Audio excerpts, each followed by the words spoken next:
এবার বিজেপির নির্মীয়মান পার্টি অফিসে আগুন লাগিয়ে দেওয়ার ঘটনা সামনে এলো। অভিযোগের তীর তৃণমূলের দিকে। এই ঘটনাকে কেন্দ্র করে এলাকায় উত্তেজনা। বিজেপি বিধায়ক সুশান্ত ঘোষের দাবি, সোমবার রাতে খানাকুলের চিংড়া গ্রাম পঞ্চায়েতের রঞ্জিতবাটি রায়পাড়া এলাকায় তৃণমূলের আশ্রিত দুষ্কৃতীরা বিজেপি নির্মীয়মান কার্যালয়ে আগুন ধরিয়ে দেয়। তারপরে এই আগুন থেকেই একটি পুজো মণ্ডপেও আগুন ছড়িয়ে পড়ে। ঘটনার খবর পেয়ে মঙ্গলবার খানাকুলের বিজেপি বিধায়ক সুশান্ত ঘোষ একাধিক বিজেপি কর্মী ও সমর্থকদের নিয়ে রঞ্জিতবাটি এলাকায় পৌঁছায়। উল্লেখ্য, সোমবার সকালে চিংড়া গ্রাম পঞ্চায়েতের তৃণমূলের প্রাক্তন প্রধান কার্তিক ঈশ্বরকে মারধরের অভিযোগ উঠে বিজেপির বিরুদ্ধে। পুলিশ এই ঘটনায় 3 জন বিজেপি কর্মীকে গ্রেপ্তার করেছে। খানাকুলের বিজেপি বিধায়ক সুশান্ত ঘোষের অভিযোগ, তাদের দলীয় কার্যালয় পুরোপুরি পুড়িয়ে দেওয়ার চেষ্টা করা হয়েছে ও পাশের একটি সরস্বতী পুজোর মণ্ডপেও আগুন লাগিয়ে দেয় তৃণমূল আশ্রিত দুষ্কৃতীরা। তিনি আরও জানান, অবিলম্বে দোষীদের চিহ্নিত করে শাস্তি দিতে হবে। অন্যদিকে খানাকুল 2 নম্বর ব্লক তৃণমূল কংগ্রেসের সভাপতি রমেন পরামানিক জানান, কালকের ঘটনাকে চাপা দেওয়ার জন্যই বিজেপির চক্রান্ত। পাশাপাশি আরামবাগ সাংগঠনিক জেলার তৃণমূল কংগ্রেসের চেয়ারম্যান স্বপন নন্দী জানান, জেলা পরিষদের সদস্য কাশীনাথ মণ্ডলের ওপরও বিজেপি হামলা করেছে। পাশাপাশি কে কী বলল বিস্তারিত শোনাবো। যদিও এই বিষয়গুলি নিয়ে ঠিক কী ঘটেছে তা খতিয়ে দেখছে খানাকুল থানার পুলিশ।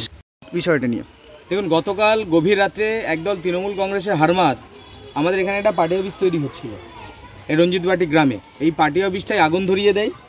প্রথমে কিছুটা আগুন ধরে, আমরা দেখতেই পাচ্ছি যে কিছুটা আগুন ধরে নষ্ট হয়েছে। তারপর এটাকে পুরোপুরি না ধরাতে পেরে পাশেই একটা সরস্বতী পুজোর প্যান্ডেল ছিল, ঠাকুর বিসর্জন হয়েছে 2 দিন আগে, প্যান্ডেলটা খোলা হয়নি। সেই প্যান্ডেলে আগুন ধরায়। প্যান্ডেলের পাশেই একটা স্কুল রয়েছে যেখানে শিশু শিক্ষা কেন্দ্র রয়েছে, ছোট ছোট ছেলেমেয়েরা এতে পড়াশোনা করে। সেই স্কুলটা পর্যন্ত আগুনে নষ্ট হয়ে যেতে পারত। তৃণমূল কংগ্রেস কি চাইছে, কোন জায়গায় নিয়ে যেতে চাইছে খানাকুলকে, কোন সন্ত্রাস তৈরি করতে চাইছে? এরা স্কুলকেও রাখছে না, স্কুলেও আগুন ধরিয়ে দিচ্ছে। এরা ঠাকুরের প্যান্ডেলে আগুন ধরাচ্ছে। বিজেপির মাচা তো দূরের কথা, এরা ঠাকুরের প্যান্ডেলটা মণ্ডপটা পর্যন্ত ছাড়ছে না। এই তৃণমূল কংগ্রেসের বিরুদ্ধে অবিলম্বে প্রশাসনকে কঠিন ব্যবস্থা নিতে হবে। আমরা জানি যে বর্তমান সময়ে পশ্চিমবঙ্গের প্রশাসন, পুলিশ প্রশাসন, তারা পুরোপুরি তৃণমূল কংগ্রেসের দলদাস হয়ে গেছে।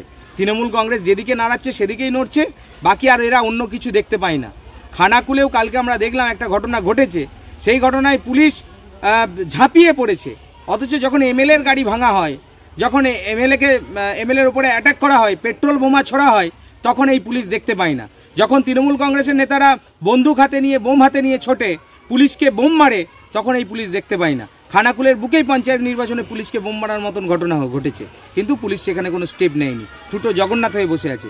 আমরা চাই অবিলম্বে যারা এই ঘটনার সাথে যুক্ত আছে তাদের কঠিন শাস্তির ব্যবস্থা করা। তো সর্বৈধ মিথ্যা বললাম। আর আমাদের জেলা পরিষদের যে কাশিদা আছে, কাশীনাথ মণ্ডল, তার বাড়িতে যে ওরা যে হামলা করেছে, বিভিন্ন জায়গায় হামলা করছে। আমি আবার আপনাদের বলছি, যত ওরা হামলা করবে, যত অত্যাচার করবে, মানুষ মমতা বন্দ্যোপাধ্যায়কে আশীর্বাদ করবে। তাই বিজেপিকে আমি অনুরোধ করব যে সামনের লোকসভা নির্বাচন আসছে, আপনারা এইভাবে শান্ত খানাকুলকে অশান্ত করবেন। তৃণমূলের কি কালচার, ওনার কাছ থেকে তো তৃণমূলকে শিখতে হবে না। আসলে আমাদের মাননীয় মুখ্যমন্ত্রী তথা আমাদের জনগণমন অধিনায়িকা, সর্বভারতীয় তৃণমূল কংগ্রেসের সভানেত্রী মমতা বন্দ্যোপাধ্যায় যে মাস্টার স্ট্রোক দিয়েছেন, 100 দিনের সহায়তা কেন্দ্র করে, জব কার্ডের টাকাও দিচ্ছেন, প্লাস দলীয় কর্মীরা সহায়তা কেন্দ্র খুলে সেই টাকা যাতে তারা অতি সত্বর পায় তার ব্যবস্থা করে দিচ্ছেন। এটাতে বিজেপির এমএলএ বা তাদের যে পার্শ্ববর্তী লিডার আছে তথাকথিত, তাদের ঘুম ছুটে গেছে। তো সেই কারণে তারা কালকে আমাদের প্রাক্তন প্রধান কার্তিক ঈশ্বরকে মারধর করেছেন এবং তাদের ওখানকার উপপ্রধান দাঁড়িয়ে থেকে নেতৃত্ব দিয়েছেন। ঠিক আছে, এরপর বিভিন্ন জায়গায় কালীপদ অধিকারীর নেতৃত্বে আমাদের যে ক্যাম্প চলছে পলসপাই 1-এর, কালীপদ অধিকারীর নেতৃত্বে ওখানকার জেলা পরিষদ মেম্বার বিজেপির, তিনি এবং ওখানকার প্রধান দুজনে মিলে আমাদের ফিরোজ বলে একটি ছেলেকে কাল সন্ধ্যাবেলা আমি চলে আসার পর মেরেছে। তো সন্ত্রাস করে বিজেপি, তৃণমূলকে সন্ত্রাস করতে না। তৃণমূল গরিব মানুষের পক্ষে, মামাটি মানুষের পক্ষে সবসময় তৃণমূল কংগ্রেস আছে, সবসময় তৃণমূল কংগ্রেস থাকবে এবং যখন যা অসুবিধা হবে, সুবিধা হবে, তৃণমূল কংগ্রেস প্রতিটি মানুষের পাশে থাকবে। এটা তৃণমূল কংগ্রেস এই বিষয়ে দায়বদ্ধ, কারণ তারা রাজ্য সরকারের ক্ষমতায় আছে। আর ওই বিজেপির বিধায়ক কি বললো না বললো তাতে আমাদের অ্যাকচুয়ালি কিছু যায় আসে যায় না। ওই কেসগুলোকে ধামাচাপা দেওয়ার জন্য নিজেদের কর্মী দিয়ে নিজেদের পার্টি অফিস পুড়িয়েছে, দিয়ে বেশ কিছু তৃণমূল নেতাকে ফাঁসানোর চক্রান্ত চলছে। এই চক্রান্ত আশা করি পুলিশ প্রশাসন শক্ত হাতে মোকাবিলা করবে। আর যতদূর ওনার গাড়ি ভাঙচুরের কথা, সেইটা ছিল ভোট যেই দিন হচ্ছিল, আমি শুনেছি বা দেখেছি আপনাদের মিডিয়ার মাধ্যমে যে ভোটে বোর্ড গঠন হচ্ছে কিশোরপুরে, সেখানে উনি কি করতে গিয়েছিলেন দলবল নিয়ে। ওইটা হচ্ছে জনরোষ ছিল, যে শান্তিপূর্ণ যেখানে তৃণমূল কংগ্রেস জয়লাভ করেছে 12টার মধ্যে 8টাতে, সেখানে তৃণমূলের ভোট হবে, এটা তো অনিবার্য, এটা তো কিছু বলার নয়। কিন্তু সেক্ষেত্রে বিজেপির বিধায়ক ওখানে লোকজন নিয়ে কি করতে গিয়েছিলেন বা খানাকুল ওয়ানে কি করতে এসেছিলেন, স্থায়ী পাবলিক জনরোষের উনি শিকার হয়েছেন। এতে তৃণমূল কংগ্রেসকে উনি দোষারোপ করতে পারেন। অ্যাকচুয়ালি বিরোধীদের কাজ হচ্ছে বিরোধিতা করা, দোষারোপ করা।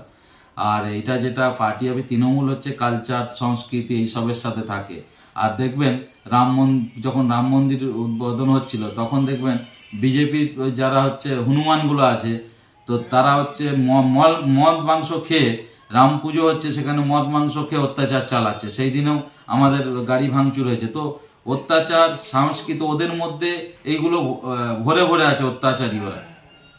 কারণ এরা হচ্ছে সিপিএম থেকে যারা বেরিয়ে এসেছে, তারা হচ্ছে ওয়েল ট্রেন, কিভাবে মারতে হয়, কিভাবে মারধর করতে হয়, সব ট্রেনিং নেওয়া। সিপিএম এর সেই মালগুলো এসে বিজেপিতে সব জুটে মারপিট করছে আখির গুছানোর জন্য।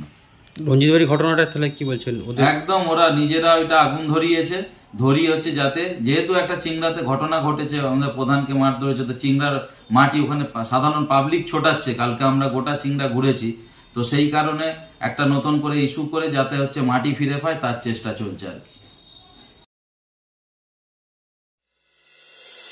দি হিলিং ডায়াগনস্টিক রোগী পরিষেবার এক বিশ্বস্ত প্রতিষ্ঠান, সম্পূর্ণ শীততাপ নিয়ন্ত্রিত, কলকাতার আদলে। এখানে রয়েছে computerised pathology unit, polyclinic unit, ultrasound এবং echo unit, digital X-ray unit, neuro electrophysiology unit সহ মডার্ন ডিজিটালাইজড ডায়াগনস্টিক ইউনিট। এছাড়াও রয়েছে দি হিলিং মেডিসিন নামাঙ্কিত নিজস্ব ওষুধের দোকান। যে কোনো ওষুধের উপর মিলবে 20% পর্যন্ত ছাড়। রোগীর সুপরিষেবাই হলো আমাদের মূল উদ্দেশ্য। ঠিকানা ঘাগরপুর, খানাকুল, হুগলি।